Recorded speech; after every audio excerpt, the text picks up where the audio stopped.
हमने प्रभु की परिभाषा पढ़ रखी है कि वो निराकार है। परमात्मा आते थे, स्वयं कहते थे मैं परमेश्वर हूं, सारी सृष्टि का रचनहार हूं, मेरा नाम कबीर है। कबीर देव जो वेदों में तुम कबीर देव पढ़ते हो वो मैं ही हूं, और कुरान शरीफ में जो तुम अल्लाहु अकबर कबीरा कबीरा पढ़ते हो वो भी मैं ही हूं, मेरी ही महिमा का गुणगान है। लेकिन सभी धर्मों के धार्मिक व्यक्ति भ्रमित हैं, सभी परमात्मा को निराकार मान रहे हैं, और प्रत्येक ने शास्त्रविद साधना करके कंप्लीट साधना ना मिलने से, पूर्ण साधना ना मिलने से, भक्ति ना मिलने से बहुत कुछ ट्राई की, प्रयत्न किए, परमात्मा ना मिलने से ये बात अपना अनुभव पूरे समाज में प्रोड्यूस कर दिया, पूरे समाज में भर दिया कि परमात्मा निराकार है। तो परमेश्वर सतलोक से चलकर आते हैं, सनातन परमधाम से चलकर आते हैं, जहां जाने के बाद प्राणी को फिर कष्ट नहीं होता। इसी का समर्थन गीता ज्ञानदाता 18वें अध्याय के 62वें श्लोक में कहता, अर्जुन तो सर्वभाव से उस परमेश्वर की शरण में जा, उसकी कृपा से तू परम शांति को और सनातन परम धाम को प्राप्त होगा। परम शांति को ओए होए और सनातन परम धाम को प्राप्त होगा। अपने विषय में कहता अर्जुन 7वें अध्याय के 5 और 7वें अध्याय के गीता जी के 7वें अध्याय के 5 और 7 श्लोक में अपने विषय में कहता अर्जुन मेरी भक्ति कर तो मुझे ही प्राप्त होगा, लेकिन युद्ध तो करना ही पड़ेगा। युद्ध भी कर, मेरा स्मरण भी कर। गीता जी अध्याय नंबर 8 के श्लोक नंबर 1 में अर्जुन ने पूछा कि हे भगवान, आपने गीता अध्याय नंबर 7 के श्लोक 29 में कहा है कि उस तत्परम से परिचित और पूरे अध्यात्म ज्ञान से परिचित, सभी कर्मों से परिचित प्राणी केवल जरा और मरण से छूटने का ही प्रयत्न करता है, इस संसार की किसी भी वस्तु की इच्छा नहीं रखता। अब अर्जुन पूछता है 8वें अध्याय के प्रथम श्लोक में किम तत्ब्रह्म, वो तत्ब्रह्म क्या है। 8वें अध्याय के 3 श्लोक में गीता ज्ञानदाता कहता है वो परम अक्षर ब्रह्म है। गीता जी अध्याय नंबर 15 के श्लोक नंबर 1 से 4 और 16-17 में ये बहुत विस्तार से जानकारी दी गई है। तत्वदर्शी संत की पहचान भी बताई गई है कि उल्टे लटके हुए संसार रूपी वृक्ष के सभी विभाग जो बता देगा। जैसे अक्षर पुरुष एक पेड़ है, निरंजन वा की डार, निरंजन कहते हैं सर्व पुरुष को। दूसरे शब्दों में हम कहे कि अक्षर पुरुष एक पेड़ है, सरपुरुष वा की डार और तीनों देवा शाखा हैं ये पात रूप संसार। पेड़ हम कहते हैं जो जमीन से बाहर दिखाई देता है, पृथ्वी से बाहर दिखाई देता है, उसको पेड़ बोलते हैं, वृक्ष बोलते हैं। और जमीन में जो गुप्त है, प्रोक्ष है, वो जड़ है, वो मूल है, वो परम अक्षर ब्रह्म है जो प्रोक्ष है। यजुर्वेद अध्याय नंबर 40 के श्लोक नंबर 17 में ये गीता ज्ञानदाता अपनी भी जानकारी देता है कि मैं तो ऊपर खम ब्रह्म, अहम खम ब्रह्म ओम, मेरा ओम नाम है। और खम माने ऊपर स्वर्ग में, यानी अंतरिक्ष में, स्वर्ग में, महास्वर्ग में, यानी ब्रह्मलोक में मैं रहता हूं। और वो परमात्मा, पूर्ण परमात्मा तो गुप्त है, प्रोक्ष है। तो यहां गीता जी अध्याय नंबर 15 के श्लोक नंबर 1 में लिखा कि ऊपर को जड़ वाला, नीचे को तीनों गुण रूपी शाखा वाला, ये उल्टा लटका हुआ संसार रूपी वृक्ष है। और जो संत इसके सभी विभाग बता देगा, पत्तों सहित, जड़ से लेकर पत्तों तक, तना कौन भगवान है फॉर एग्जाम्पल है, और जड़ कौन भगवान है इस संसार रूपी वृक्ष की। जड़ मीन जिससे सभी क्रियाएं हों, जिससे सबकी उत्पत्ति हुई हो, जो सबका जनक है और सबका धारण पोषण करने वाला, सबका पिता है, वो जड़ रूपी परमात्मा है, वो परम अक्षर ब्रह्म है। और तना जो है ये अक्षर ब्रह्म है। और उससे निकली हुई मोटी डार समझो ये सर्वब्रह्म है, और उस सर्वब्रह्म का यानी डार का 3 शाखाएं हैं, ये रजगुण ब्रह्मा सतगुण विष्णु तमगुण शिव जी रूपी शाखाएं, और हम पात रूप संसार। तो परमात्मा ने आकर बताई थी सच्चिदानंद घन ब्रह्म की वाणी में, उस तत्व ज्ञान में बताया कि अक्षर पुरुष एक पेड़ है, निरंजन वा की डार, और तीनों देवा शाखा है, ये पात रूप संसार।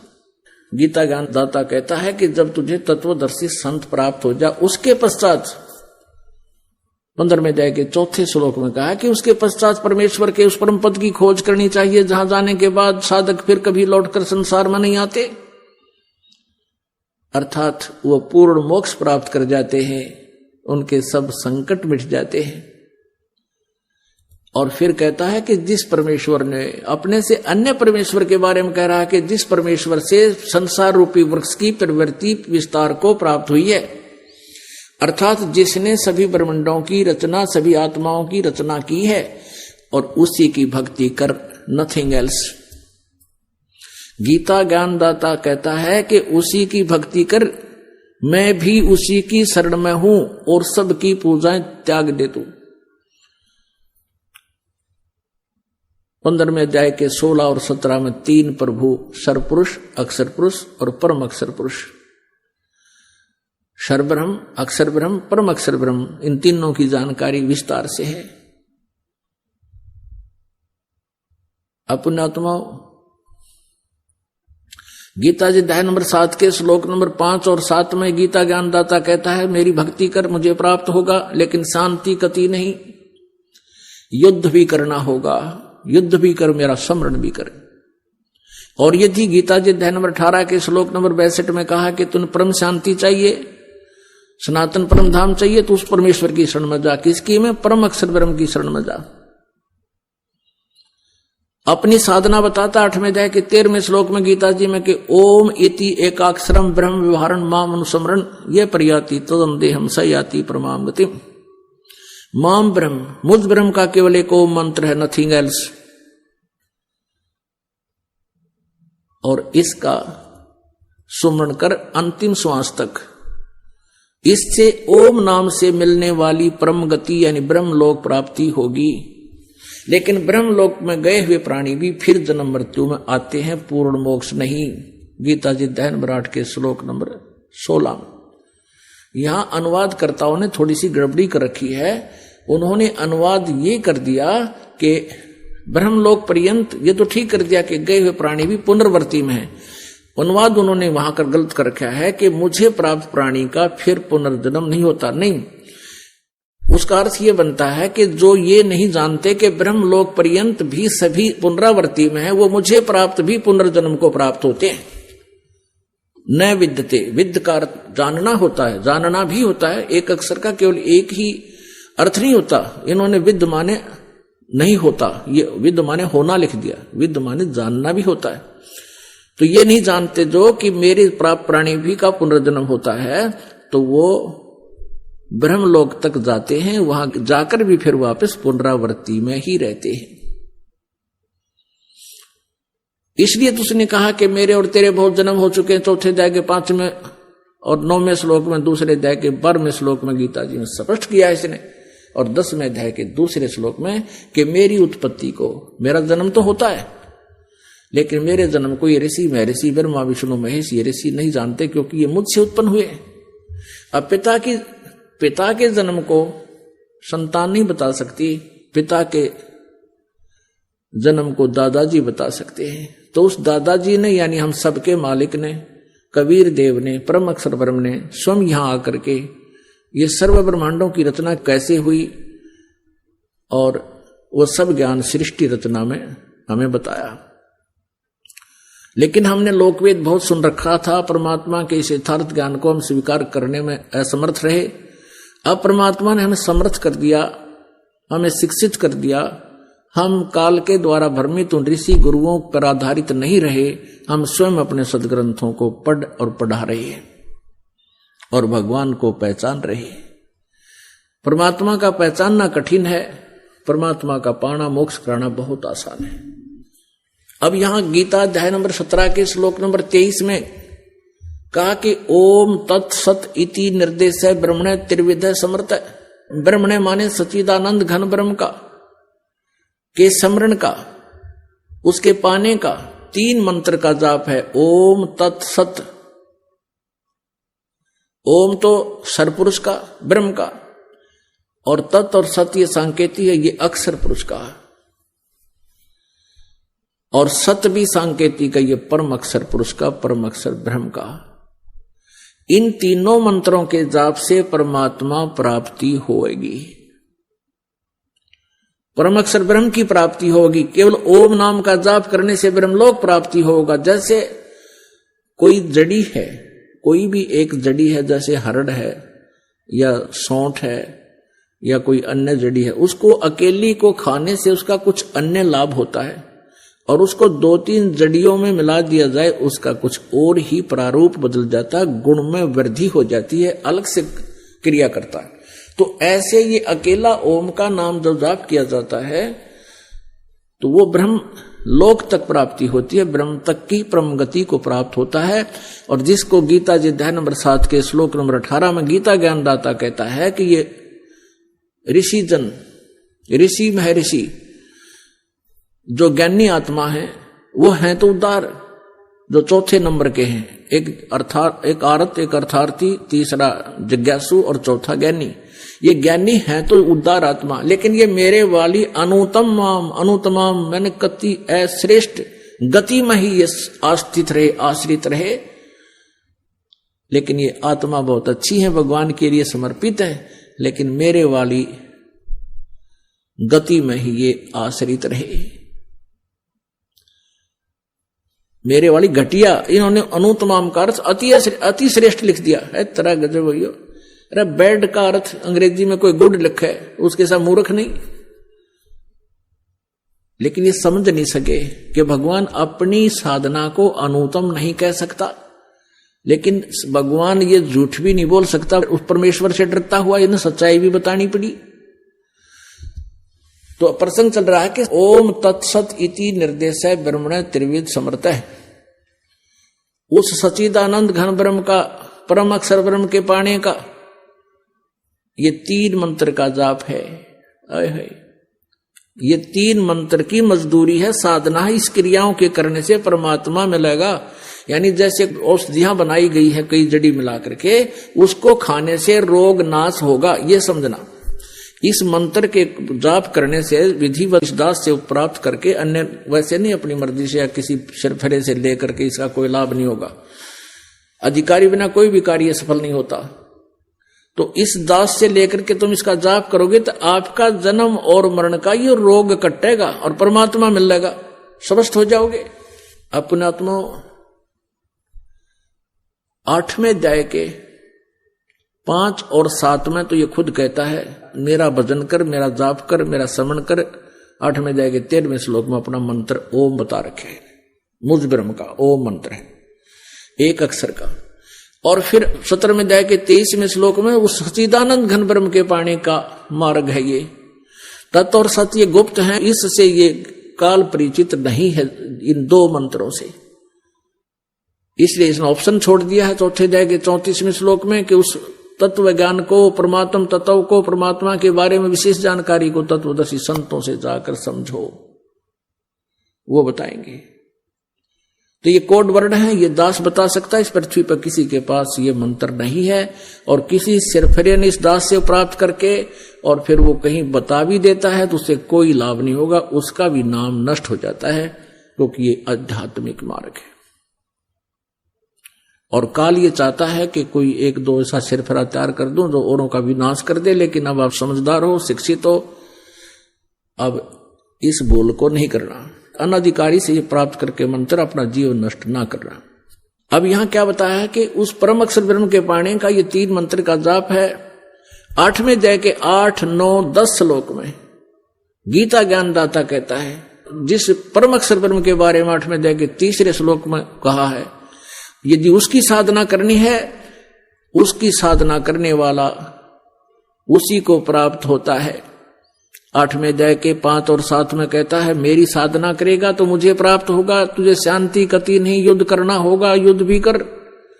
18वें अध्याय के 62वें श्लोक में कहा कि तूने परम शांति चाहिए तो उस परमेश्वर की शरण में जा, उसकी ही कृपा से तू सनातन परम धाम को प्राप्त होगा, परम शांति को प्राप्त होगा।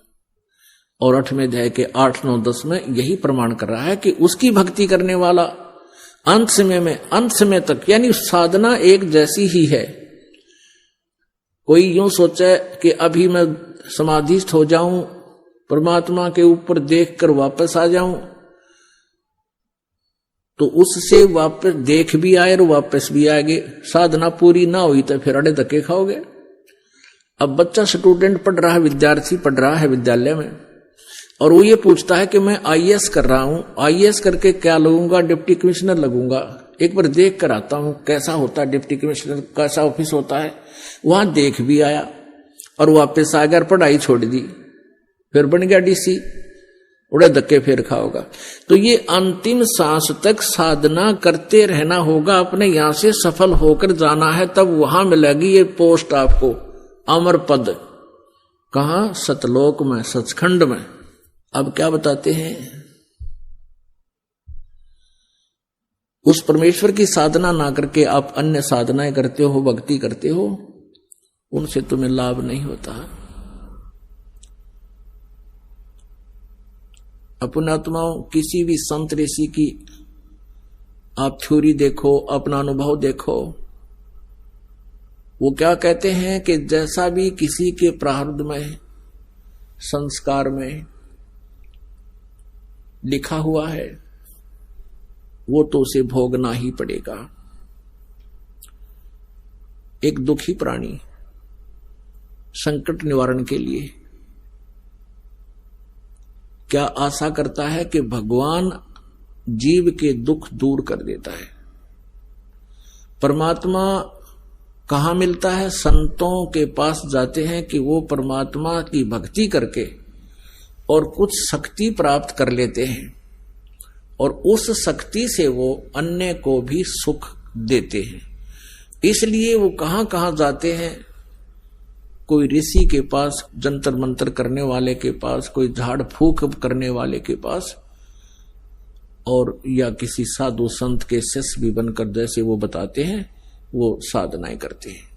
और जब उनके संकट दूर नहीं होते हैं तो वो उस स्थान को छोड़ देते हैं, दूसरी जगह जाते हैं। जैसे कोई मंदिर में जाता है, या कोई गुफाओं में जाते हैं, या कोई पहाड़ों पर जाते हैं, या कि तुलसी जाटी के धागे बांधते फिरते हैं, कोई कहीं किसी तीर्थ स्थानों पर जाते, वहां से कोई लाभ नहीं होता, तो फिर भी ये आत्मा हार नहीं मानती, क्योंकि इसको मालूम है कि एक परम शक्ति है परमात्मा जो सब दुख दूर कर सकता है। उसके लिए फिर कोई बताता है कि हमारे गुरुजी के पास चलिए, आपका सब कष्ट दूर हो जाएगा, वहां भी चले जाते। वो ऋषि, गुरुजी, संत, मंडलेश्वर पहले तो उसके संकट निवारण के लिए कोई ना कोई धर्म पूर्ण क्रिया अवश्य बताते। जब उनसे लाभ नहीं होता है तो फिर वो कहते हैं कि बेटा, ये तो तुम्हारा प्रारब्ध का कर्म है। प्रारब्ध माने तेरे भाग्य में लिख दिया गया है, तेरी जीवन हिस्ट्री में लिखा गया है, इसको खत्म नहीं कर सकते, ये तो तुझे भोगना ही पड़ेगा। आप किसी भी संत ऋषि के पास जाइए,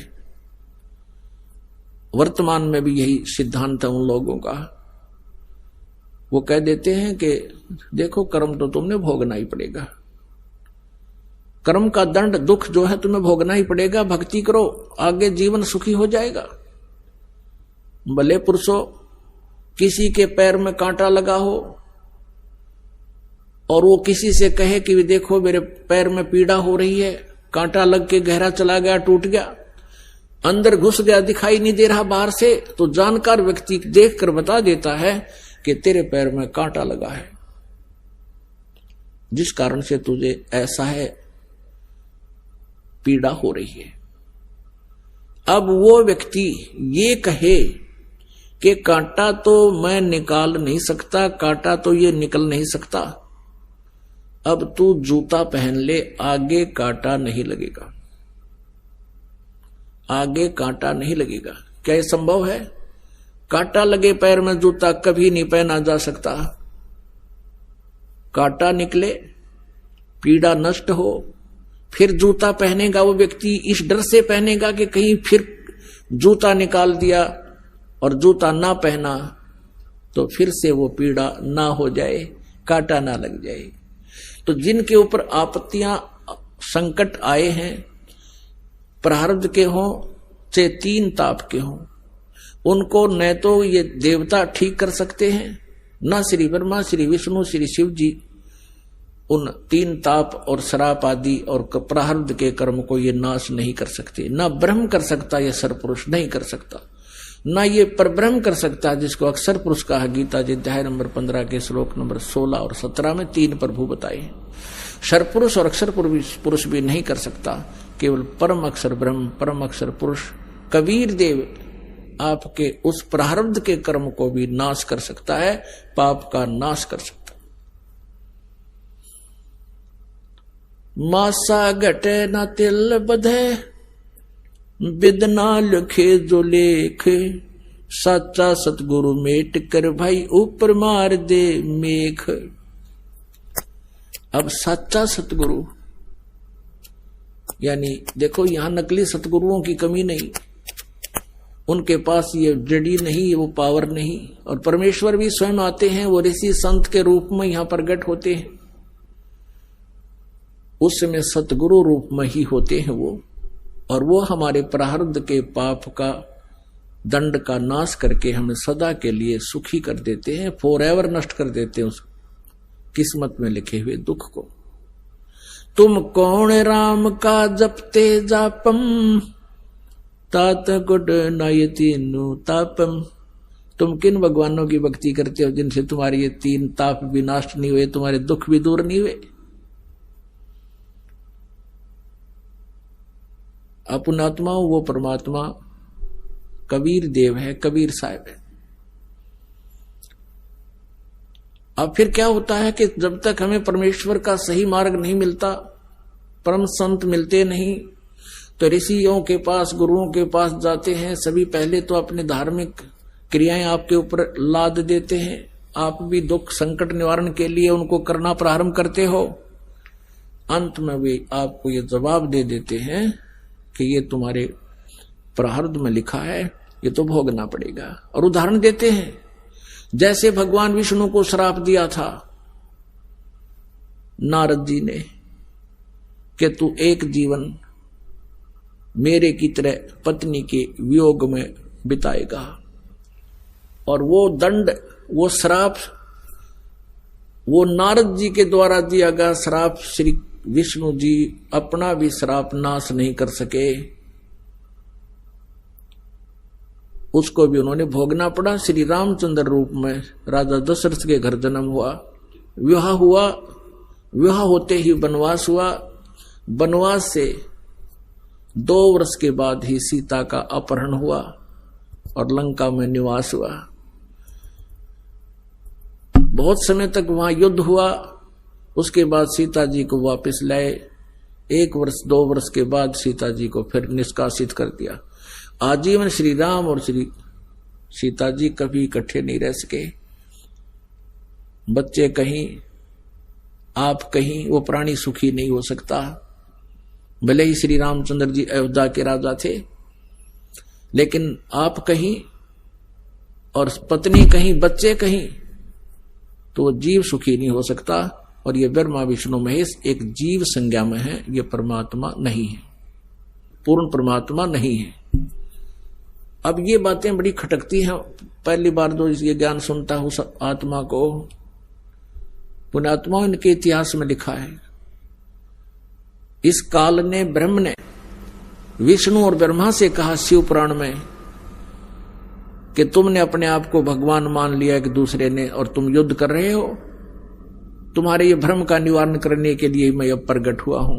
उनके बीच में जब ब्रह्मा और विष्णु लड़ रहे थे, बीच में स्तंभ खड़ा कर दिया, एक पिलर लिंग खड़ा कर दिया, चमकदार बहुत बड़ा खंबा। तब इसने जाकर कहा था कि तुम ईश नहीं हो, तुमने अपने आप को भगवान मान लिया, ये बहुत गलत किया। अब थोड़ी सी यहां झलक दिखानी पड़ेगी ना, तो ये कुनीन जितनी कड़वी है ये शब्द जो दास ने कहा कि ब्रह्मा विष्णु महेश ये भगवान नहीं है, क्योंकि ये स्वयं भी अपने कर्म के दंड को भोगा है। और भगवान किसी भी प्रकार का दंड नहीं भोगता। वो तो पाप नाशक है, उनको तो दंड हो ही नहीं सकता, लेकिन दूसरों का भी, वो अपने आश्रितों का भी वो पाप नाश कर सकते हैं।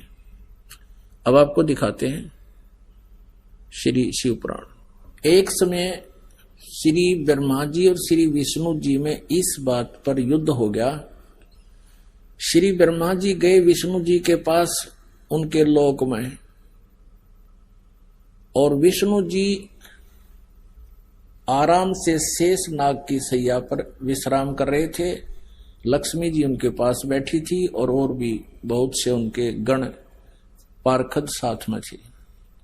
ब्रह्मा जी वहां पर पहुंचे और विष्णु जी ने ब्रह्मा जी को खड़ा होकर सत्कार नहीं दिया, तो ब्रह्मा जी ने कहा कि मैं तेरा बाप आया हूं, मैं सबका उत्पत्ति करता हूं, मैं ब्रह्मा हूं, और विष्णु तू मेरा पुत्र है, तू मेरे आए हुए का सत्कार नहीं करता, तेरे में अभिमान हो गया है, तेरी बुद्धि ठिकाने लानी पड़ेगी। अब विष्णु जी कहने लगा कि मैं तेरा बाप हूं, तू मेरे नाभि कमल से उत्पन्न हुआ है, तू अपने आप को कैसे सबका कर्ता मानता है? मैं हूं सबका कर्ता। कहने का भाव ये है कि मैं तेरा बाप, वो का मैं तेरा बाप, दोनों भगवान लड़ पड़े। पुण्यात्माओं, ये इतिहास दास अपनी तरफ से नहीं, लोकवेद नहीं सुना रहा, ये इनके इतिहास में लिखा हुआ सत्य ज्ञान सुना रहा। अब इस सत्र की बुद्धि तो चौथी पांचवी कक्षा के बालका की हुआ करे, और वो बच्चे झगड़ रहे होते हैं, टीचर उनको बुलाता है, क्यों झगड़ रहे हो, इधर आओ, क्या कारण है तुम झगड़ रहे हो? वो बताते हैं जी यू ने बोला मैं तेरा बाप है, दूसरा कहता ना जी पहले यू बोला मैं तेरा बाप है, और दोनों आए कमीज पाट रखे एक दूसरे में पकड़ गए। इसी सत्र की बुद्धि के ये भगवान, ये जिनको भगवान कहते थे ब्रह्मा और विष्णु जी, आपके समक्ष करते हैं देखना इन्हीं के इतिहास में। और इनकी पूजा करके हम अपने आप को अपना मोक्ष चाहते थे, यही हम भ्रम रहे थे। ये देखिएगा शिव महापुराण हिंदी टीका सहित भाग 1, खेमराज श्री कृष्ण दास प्रकाशन से प्रकाशित है। इसके अनुवाद करता है विद्यावृद्धि पंडित ज्वाला प्रसाद जी मिश्र कृत हिंदी टीका सहित, खेमराज श्री कृष्ण दास प्रकाशन बंबई। इसके देखिएगा यहां से विद्वेश्वर संहिता, ये विद्वेश्वर संहिता है, ये 11 पृष्ठ पे शिव पुराण, ये विद्वेश्वर संहिता है, भाग 1 अध्याय 6। नंदी केश्वर बोले, भगवान शिव का वाहन नंदी केश्वर बोले, हे योगिंद्र, आगे एक समय विष्णु भगवान शेष सैया पर अपने गरुड़ आदि पार्षदों से संयुक्त लक्ष्मी सहित शयन करते थे, लेटे हुए थे। उस समय ब्रह्म ज्ञानियों में श्रेष्ठ, देखिए लेखक की बुद्धि, कहता ब्रह्म ज्ञानियों में श्रेष्ठ ब्रह्मा जी अपनी इच्छा से, अब ब्रह्म ज्ञानी का ज्ञान देखियो आगे ब्रह्मा जी का, अपनी इच्छा से ही वहां आए और सब प्रकार सुंदर सेज पर शयन करते हुए, सब प्रकार सुंदर सेज पर शयन करते हुए कमल लोचन श्री विष्णु जी से पूछने लगे, तुम कौन हो? ब्रह्म ज्ञानी ने नहीं पता तुम कौन हो, और ब्रह्म मिलन जा रहा, तुम कौन हो? मुझे देखकर अभिमानी पुरुष के समान शयन करते हो, सो रहे हो। हे वत्स, ब्रह्मा जी कहते विष्णु को, हे वत्स, हे बेटा उठो, देखो मैं तुम्हारा स्वामी आया हूं। आए हुए गुरु को देखकर जो अभिमान करता है, उस द्रोही मूड का प्रायश्चित होना उचित है, यानी उसकी बुद्धि ठिकाने लानी चाहिए।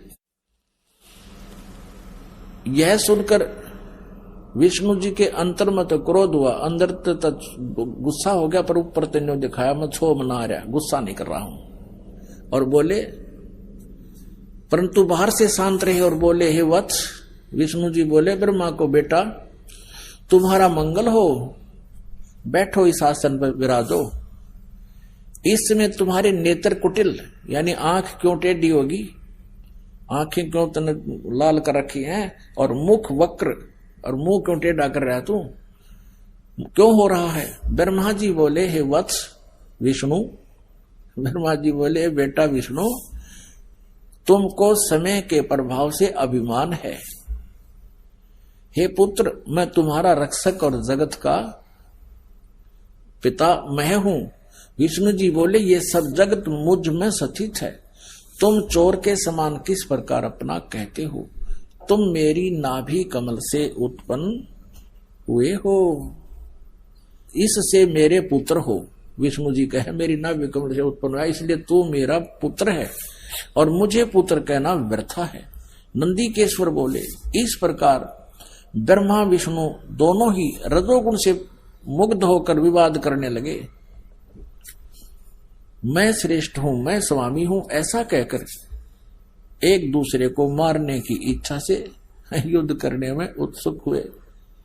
अब श्रेष्ठ काड़े पता लग गया जो मरने तैयार हो गए। आगे देखो, तब संपूर्ण देवता वो तो लठ बजा रहे हैं आपस में, ब्रह्मा और विष्णु तो मारने कटने को तैयार हो गए और कहते हैं संपूर्ण देवता विमान में बैठकर उस महा अद्भुत युद्ध को देखने को चले आए और आकाश में उनके ऊपर फूल बरसाने लगे। वारे देवताओं, देखो पुण्यात्माओं, इनकी अकल देखो हमारे देवताओं की। अब यहाँ के देवताएं भी इसे हैं तो बाकी हमारे देशों का ठिकाना कहाँ होगा? अब देखो पुण्यात्माओं, यदि किसी दो व्यक्तियों का आपस में कहासुनी हो जाती है और सभ्य लोग वहां इकट्ठे हों तो वो क्या करते हैं, उनका बीच बचाव करवाते हैं, कहीं इनका आपस में झगड़ा होकर चोट ना लग जा और इनकी मृत्यु ना हो जाए। तो इनको तो देवता कह सकते हैं जो उनका बीच बचाव करे, और वो दोनों लड़े और देवता ऊपर तो फूल बरसावक, शाबाश मरो कटके। अरे वाह देवताओं, ये देवता है, तो इनको देवता कह सकते हैं? नालायक आदमी। और ये भगवान है जो इस बात पर लड़ने लग रहे, मैं तेरा बाप, उन्होंने कहने मैं तेरा बाप। आगे दिखाते हैं, देखिएगा। अब आपको थोड़ा सा मौखिक बताते हैं, फिर आसानी से समझ में आओगी। अब यहां तक तो ये हो गया, दोनों ये लड़ने लगे ब्रह्मा और विष्णु जी, सिर्फ इस बात के ऊपर कि मैं तेरा बाप, वो कह मैं तेरा बाप। अब क्या होता है कि इनके बीच में इनके पिता ब्रह्म ने,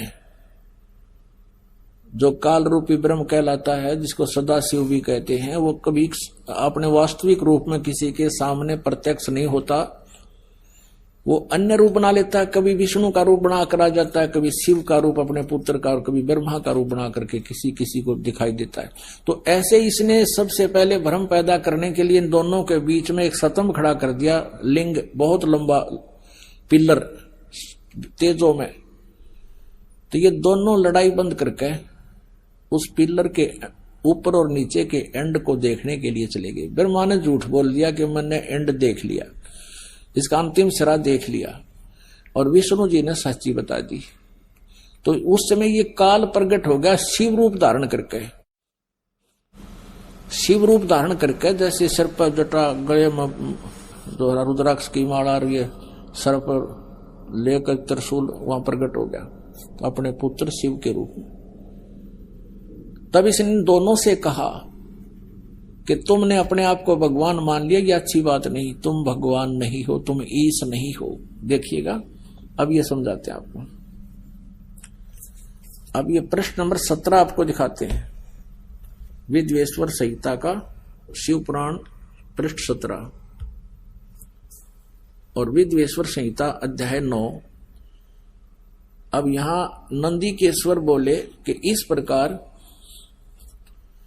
भगवान ने उन नम्र हुए ब्रह्मा और विष्णु पर अनुग्रह करके उनके युद्ध में जो परस्पर उनकी सेना मारी गई थी, उस सब को अपनी शक्ति से जीवित कर उठाया। उन दोनों की अज्ञानता और वैर को दूर करने के अर्थ, उन दोनों की अज्ञानता, विष्णु और ब्रह्मा की अज्ञानता और वैर को दूर करने के अर्थ दोनों से कहा। ये सुनिए, ये सुनने की बात है 17वें पृष्ठ पे। अब ये काल इनका पिता कहता है मेरे सकल और निष्कल भेद से दो स्वरूप हैं, परंतु और ईश्वर नहीं, और कोई ईश्वर नहीं है। ये काल कहता मैं ही सब कुछ हूं, इस कारण उनके दो रूप नहीं हो सकते। पहला सतम रूप यानी पिलर, पहला सतम रूप और पीछे मूर्तिमान रूप धारण किया। इसमें ब्रह्म रूप निष्कल है, निष्फल नहीं निष्कल है, और ईश्वर ईश रूप सगुण है।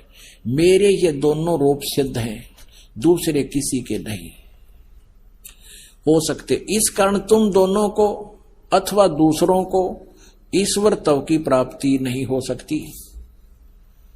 तुमने जो अज्ञान से अपने को ईश माना, यह बड़ा ही